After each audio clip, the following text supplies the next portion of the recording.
Après Auschwitz, Buchenwald, Dachau, Ravensbrück, est-il opportun de rappeler Drancy? Peut-on comparer les misères et les souffrances infligées aux Juifs de Drancy aux tortures des camps d'extermination du Reich? On savait vaguement que Dachau et Auschwitz étaient de terribles camps de représailles. Il a fallu la libération, la victoire, pour pénétrer dans les charniers, découvrir les fours crématoires et reculer devant l'inconcevable qu'actuellement encore on voudrait ne pas croire réel. Depuis, Drancy apparaît comme une oasis pour ceux qui en sont rescapés. Drancy, seuil de l'enfer juif, ghetto lépreux que le sadisme hitlérien voulait marquer du sceau d'infamie, plaque tournante de la déportation juive, aux bâtiments vermineux surplombés de 5 tours de 14 étages fallacieusement baptisés buildings, proclamait implacablement « Ici, il faut abandonner toute espérance ». À toutes les questions que nous posions, pourquoi? Il n'était pas donné de réponse. Juifs, juifs, juifs. Nous n'internerons pas les femmes, nous ne toucherons pas aux enfants, nous ne séparerons pas les membres d'une même famille, nous ne déporterons pas les juifs français, ni les anciens combattants. Mensonge d'Allemands, perpétuel mensonge de l'éternelle Allemagne. En juillet 1942, les femmes juives, arrêtées en masse, étaient internées à Drancy. Peu de jours après, ce fut le tour des enfants. La machine à déporter recommença à fonctionner à plein. 1000 victimes à chaque convoi réclamaient l'ogre hitlérien, pas une de moins. 1000 coups de poignard au cœur chaque fois, et davantage, parce qu'un renfort de déportables suppléants rescapés provisoires attendait pour compléter les défaillances du dernier moment, sachant que l'inexorable mouvement les emporterait lors du prochain convoi. 3 départs par semaine. Il fallait alimenter les fours crématoires, les laboratoires de vivisection humaine, distraire les SS et approvisionner d'engrais humains les parterres de myosotis germaniques. Il y eut plus de 100 convois de déportation. Toutes les rafles de juifs opérées en France aboutissaient à Drancy. Sans protection aucune, sans recours à la Croix-Rouge, hors la loi et l'humanité, les juifs étaient la matière gratuite livrée aux vampires nazis. Les juifs français, livrés par leur propre gouvernement, aussi bien les combattants des 2 guerres que ceux dont la célébrité mondiale avait étendu l'illustration de leur patrie.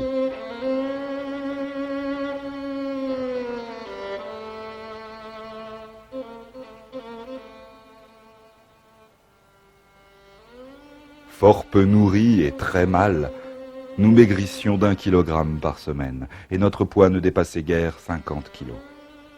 Heureusement, le colis familial hebdomadaire, témoignage réel d'une affection vigilante et combien difficile à réaliser, nous maintenait. Certains internés sont morts de faim. Un jour, ce fut Stalingrad. La fureur nazie ne connut plus de limite. Par milliers, les Juifs furent traqués et arrêtés. Un vieillard de 96 ans agonisant, un enfant de 21 jours furent assimilés aux criminels endurcis. Je les ai vus et touchés de mes mains. Des orphelins de 5 à 6 ans et moins partaient avec pour tout état civil une étiquette de carton retenue par une ficelle autour du cou. Il y avait au camp diphtérie, rougeole, de nombreux cas de bronchopneumonie, sans parler de la vermine, poux, puces, punaises. On embarqua nonagénaires, grands opérés, mutilés, aveugles, accouchés en traitement à l'hôpital Rothschild, malades sur civière, entassés et comprimés dans les wagons à bestiaux sans siège ni paille. 8 chevaux en long, 40 hommes, de 80 à 100 juifs par wagon, parfois davantage. Des vieillards agonisaient sur le trajet de l'autobus, camp de Drancy, gare du Bourget, où s'opérait l'embarquement. Tant qu'ils avaient un léger souffle, ils comptaient pour une unité. Peu importait qu'ils périssent étouffés, maintenus debout entre leurs voisins pendant de longs jours. Les déportés passaient leur dernière nuit dans le bloc 1, près de la sortie. Toutes portes d'accès fermées, gardées par les gendarmes, projecteurs braqués sur la façade. Dans les chambres, point de lit, de la paille moisie, inondée d'eau et d'urine, pourrie de déjection, un inexprimable fumier, toutes fenêtres closes. Vers les 3 heures du matin arrivaient les autobus, les services spéciaux de police. Escalier par escalier descendaient les condamnés, parqués entre les barbelés de la cour centrale. Vers 6 heures commençait l'appel. Comptage, Embarquement dans le désordre et la brutalité incohérente des contre-ordres suivant l'humeur et la hargne des bourreaux allemands excités par la passivité dolente des déportés effondrés. Chaque autobus avalait ses 50 victimes. Agents de police, policiers, motocyclistes accompagnaient les véhicules jusqu'à la gare du Bourget. Un service d'ordre extravagant, double haie de garde, Feldgrau armés rôdant comme chiens rageurs. Autorité satisfaite, salutations, congratulations. Une corvée déposait quelques vivres, un seau d'eau, lequel, vidé de son contenu, devait servir de récipient hygiénique. Les gendarmes poussaient les portes à glissière. Un employé du chemin de fer plombait le verrouillage. Vers 10 heures, le chargement était terminé. Le convoi bourré des 1000 victimes harassées et d'agonisants s'ébranlait pour la grande diaspora.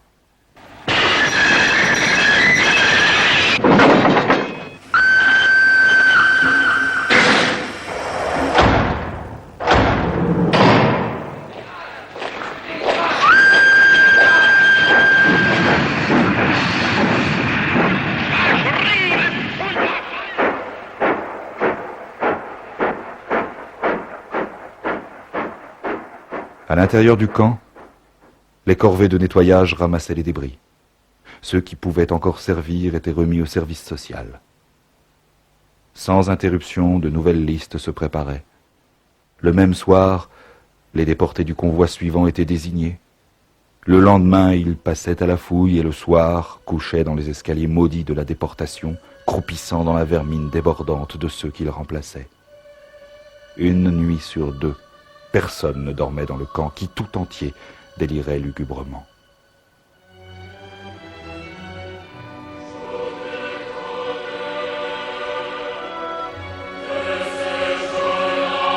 Je dois à certains de mes amis morts en déportation d'avoir pu faire franchir les barbelés à mes croquis et les mettre en sécurité en attendant la libération. J'ai fait de mon mieux. Un certain nombre de croquis sont perdus, j'ai fait une sélection des autres. Mais qu'on veuille bien ne pas me tenir rigueur si je n'ai pu rendre dans toute son intensité l'incommensurable misère des internés, les hurlements des malades, l'épidémie des suicides, les défenestrations des femmes qui s'écrasaient sur la véranda en ciment armé, les pleurs et les lamentations des familles qu'on dispersait, et surtout les appels ininterrompus tout au long de terribles nuits des enfants rongés de maladies et de vermine. Maman, toute l'exécration maudite qu'évoque ce mot. Drancy.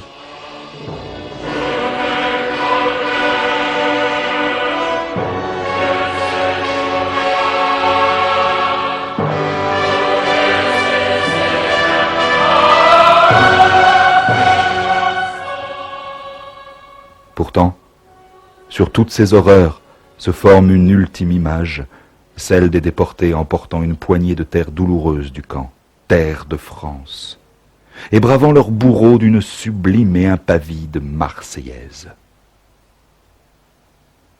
Georges Oran.